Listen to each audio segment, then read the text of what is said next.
and I am cooking for the hungry.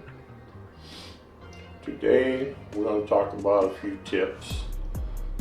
I'm going to talk about washing vegetables, fruit, and meat. Uh, I would say for the most part, you don't want to wash stuff, vegetables, meat, and fruit until you're ready to use them. The reason being that when you wash them and you let them sit around, you have actually caused the breaking down and ripening and over ripening of things by washing them and letting them sit. There are some things that you want to soak in water, but don't do that until after you wash the vegetable, fruit, or meat. There's a lot of meat you'll get. It's got like a slick filling on the outside of it, but if it still smells good, that means there's bacteria on the side of it, on the outside, and you want to rinse that off. But again, don't do that until you're ready to use it. I don't soak meat or soak it in sauces and things to marinate it. I like things more clean cut. You can always add sauce to them later. But the only thing, there's a few things that I don't do that with. I soak chicken sometimes in light salt water, for about 2 to 4 hours.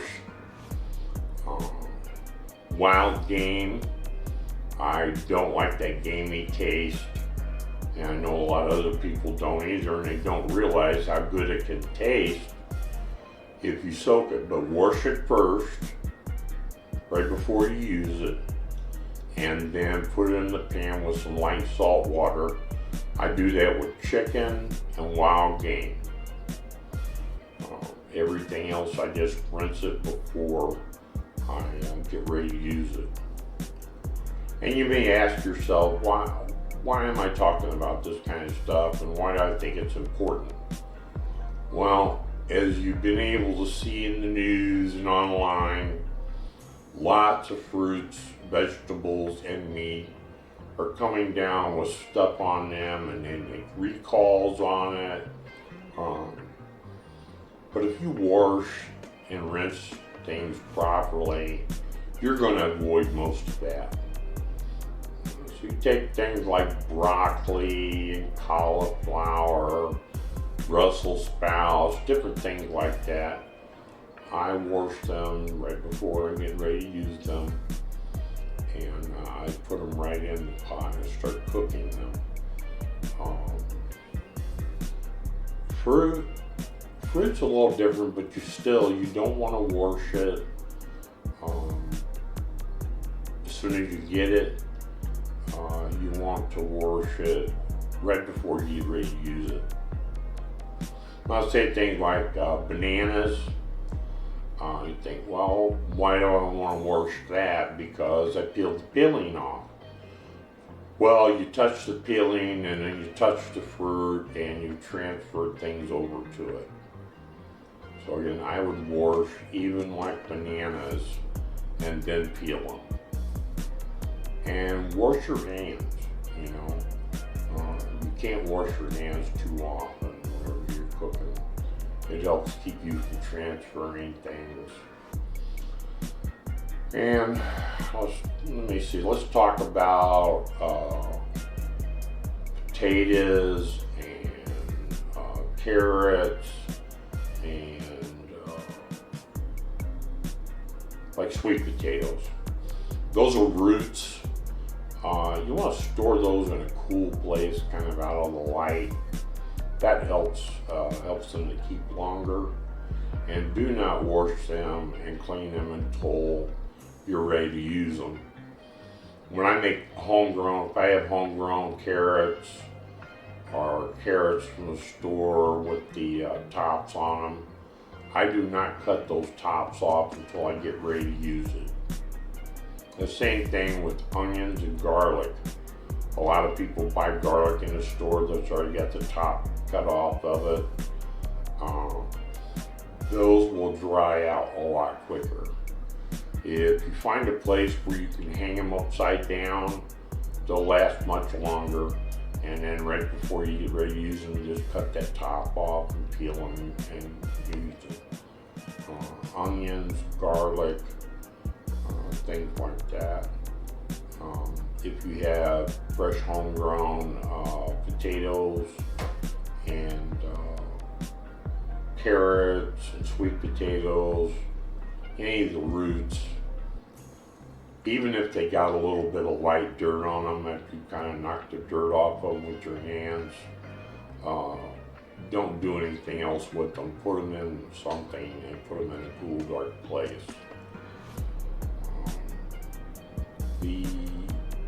Probably the biggest reason people get sick from stuff is they don't wash it good or they keep it too long.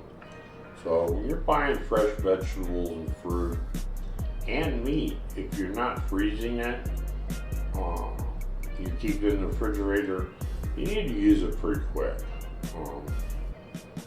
Now tomatoes and like bananas, and apples and things like that, I keep them out, but I keep them in a box. I take a box, cut it about 3 inches down, and then I take some paper. I get paper bags from a couple places I go, and line the bottom of that box with some paper bags. That will help keep them from rotting on the bottom when they're touching, and it doesn't hurt to kind of move them around. Don't leave them in one spot.